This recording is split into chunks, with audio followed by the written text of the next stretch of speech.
नमस्कार मित्रांनो, राधे राधे, जय श्री कृष्ण, हर हर महादेव. नैसर्गिक उपचार मराठी आपल्या चॅनलमध्ये तुमचं मनपूर्वक स्वागत आहे. या चॅनलवर आपण वाढत्या वयात आरोग्य कसं चांगलं राखायचं, शरीराला निरोगी आणि सक्रिय कसं ठेवायचं याविषयी उपयुक्त माहिती जाणून घेणार आहोत.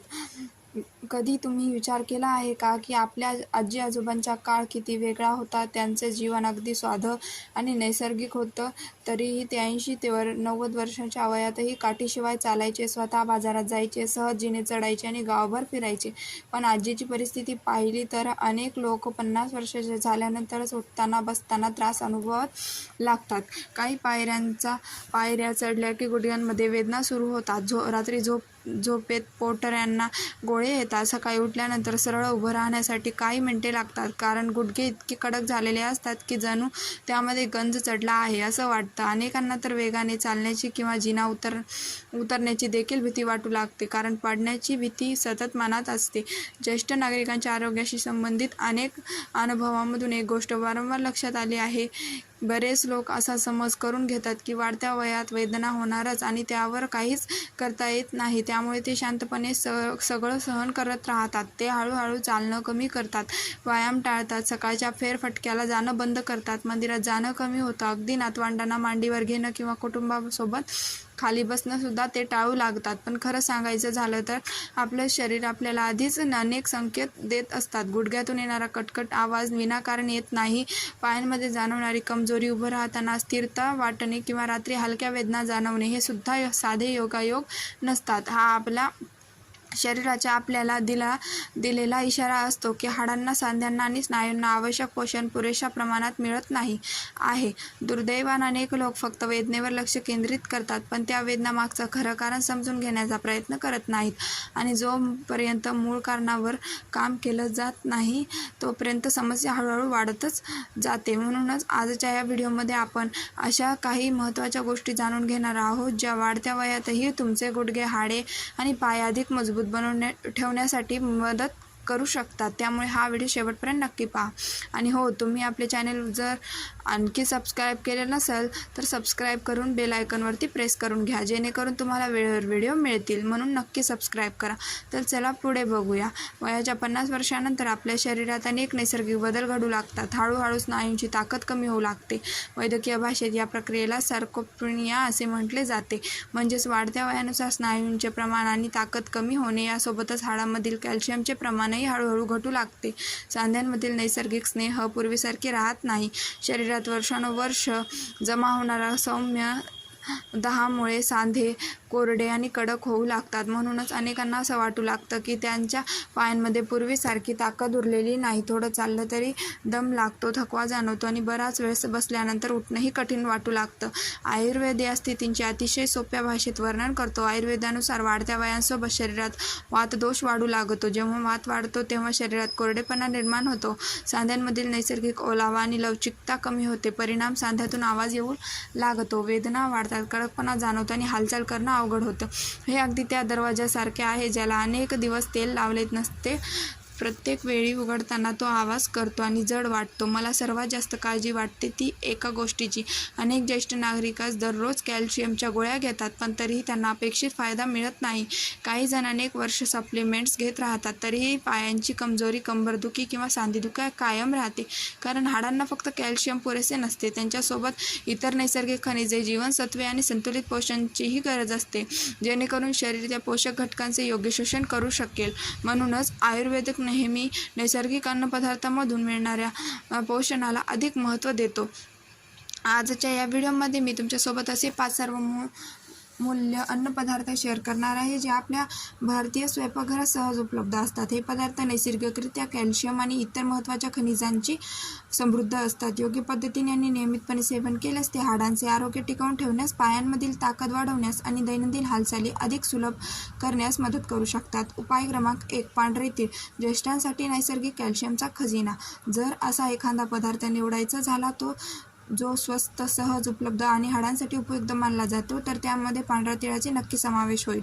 अनेक लोक तिळाचा वापर फक्त लाडू, पोळी किंवा इतर पदार्थांमध्ये चव आणि सुगंधासाठी करतात, परंतु वाढत्या वयात हाडांच्या आरोग्यासाठी तीळ महत्त्वाचे मानले जातात. पांढऱ्या तिळामध्ये कॅल्शियमसोबत मॅग्नेशियम, झिंक आणि कॉपरसारखी खनिजेही आढळतात. ही खनिजे हाडांच्या सामान्य आरोग्यासाठी उपयुक्त मानली जातात. नियमित आणि संतुलित प्रमाणात तिळाचे सेवन करणारे अनेक ज्येष्ठ पायांमधील अशक्तपणा कमी झाल्याची, रात्री येणारे गोळे कमी झाल्याची किंवा सांध्यांमध्ये अधिक आराम वाटल्याची अनुभूती येऊ शकते. याशिवाय तीळ केस आणि दातांच्या आरोग्यासाठीही फायदेशीर मानले जातात. आयुर्वेदानुसार पांढरे तीळ हे अस्तित्व धातूला पोषण देणारे अन्न मानले जाते. ते शरीरात सौम्य उष्णता निर्माण करण्यास मदत करतात आणि सांध्यांमधील कोरडेपणा कमी करण्यासाठी उपयोगी ठरू शकतात. विशेषतः थंडीच्या दिवसात किंवा सकाळी उठल्यानंतर सांधेदुखी जाणवणाऱ्या व्यक्तींना यांचा फायदा होऊ शकतो. पांढरे तीळ सेवन करण्याची योग्य पद्धतही महत्त्वाची आहे. तिळांना मंद आचेवर साधारण 2 ते 3 मिनिटे हलके भाजून घ्या. फक्त सुगंध येईपर्यंत भाजायचे, जास्त भाजू नाहीत. यानंतर तुम्ही त्याचे गुळासोबत छोटे छोटे लाडू बनवू शकता किंवा थोडी सूट घालून त्याचे पूड पावडर तयार करून ठेवू शकता. नाश्त्यानंतर 1 छोटा चमचा तिळाची पूड किंवा 1 छोटा तीळ गुळ लाडू सेवन करणे पुरेसे ठरू शकते. पुढील भागात आपण दुसऱ्या अशा अन्नपदार्थाबद्दल जाणून घेणार आहोत, जो हाडे आणि सांध्यांसाठी तितकेच उपयुक्त मानला जातो. त्यामुळे व्हिडिओ शेवटपर्यंत नक्की पहा. तिळाचे सेवन करताना एक गोष्ट लक्षात ठेवावी. उन्हाळ्याच्या दिवसात किंवा ज्यांची प्रकृती उष्ण असते त्यांनी तिळाचे सेवन मर्यादित प्रमाणात करावे, जेणेकरून शरीर संतुलित आणि आरामदायी राहील. उपाय क्रमांक 2. मखाने हाडे आणि हृदयासाठी हलका व पौष्टिक नाश्ता आहे. पांढऱ्या तिळानंतर ज्येष्ठ नागरिकांना मी ज्या पदार्थांचा सेवन करण्याचा सल्ला देते तो म्हणजे मखाना. भारतीय घरांमध्ये मखानाचा वापर अनेक वर्षापासून होत आला आहे, परंतु आजकाल अनेक जण त्यावेळी तळलेले पदार्थ, जास्त मीठ असलेले स्नॅक्स किंवा पॅकेटबंद खाद्यपदार्थ खाण्याकडे वळले आहेत. ही सवय शरीराला अधिक थकवणारी ठरू शकते. मखाने 50 वर्षावरील व्यक्तींसाठी उपयुक्त मानले जातात, कारण ते हलके असतात, सहज पचतात आणि अनेक स्नॅक्सप्रमाणे शरीरावर अतिरिक्त भार टाकत नाहीत. त्यामध्ये कॅल्शियम, फॉस्फरस आणि थोड्या प्रमाणात प्रथिन आढळते, त्यामुळे शरीराला आवश्यक पोषण मिळण्यास मदत होते. ज्यांना थोडं चाललं तरी थकवा येतो किंवा पायांमध्ये अशक्तपणा जाणवतो, त्यांनी मखानाचे समावेश आपल्या आहारात करण्याचा विचार करू शकतात. मखाण्याची आणखी एक चांगली गोष्ट म्हणजे ज्येष्ठ व्यक्तींचे दात कमकुवत असतील किंवा चावायला त्रास होत असेल तरीही ते सहजपणे सेवन करता येतात. हे बनवण्याची पद्धतही खूप सोपी आहे. थोड्याशा साजूक तुपामध्ये मखाने मंद आचेवर हलके कुरकुरीत होईपर्यंत भाजून घ्या. त्यात थोडे काळी मिरी आणि सेंद्रिय मीठ मिसळा. हा संध्याकाळी किंवा रात्रीच्या सुरुवातीच्या वेळेत खाण्यासाठी एक उत्तम हलका नाश्ता ठरू शकतो. ज्यांना चावण्याचा त्रास होतो ते मखाण्याची पूड करून कोमट दुधासोबत घेऊ शकतात. अनेक ज्येष्ठ नागरिकांना ही पद्धत अधिक सोयीस्कर वाटते. उपाय क्रमांक 3. आळशी. सांध्यांसाठी नैसर्गिक स्नेह.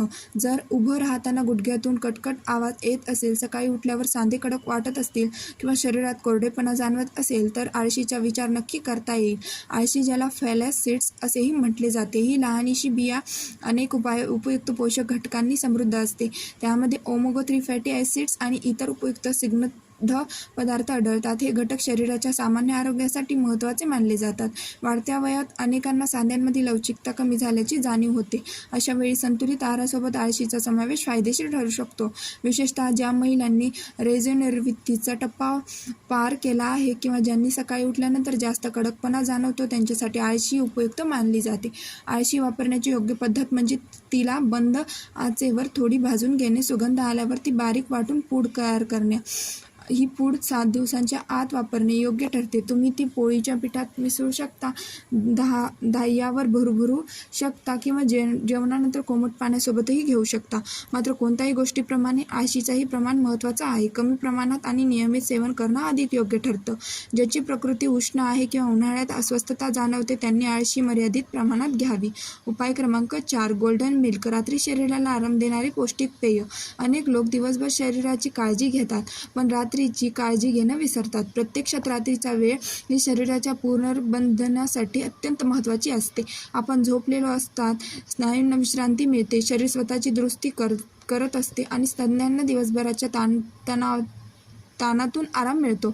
म्हणूनच 50 वर्षांनंतर झोपण्यापूर्वी 1 कप कोमट गोल्डन मिल्क घेण्याची सवय अनेकांसाठी फायदेशीर ठरू शकते. गोल्डन मिल्क तयार करण्यासाठी कोमट दूध, चिमटभर हळद, थोडी काळी मिरी, थोडेसे साजूक तूप आणि चवीनुसार थोडासा गूळ किंवा खडीसाखर वापरता येते. हळदीमध्ये नैसर्गिकरित्या आढळणारे काही घटक शरीराच्या सामान्य आरोग्यासाठी उपयुक्त मानले जातात.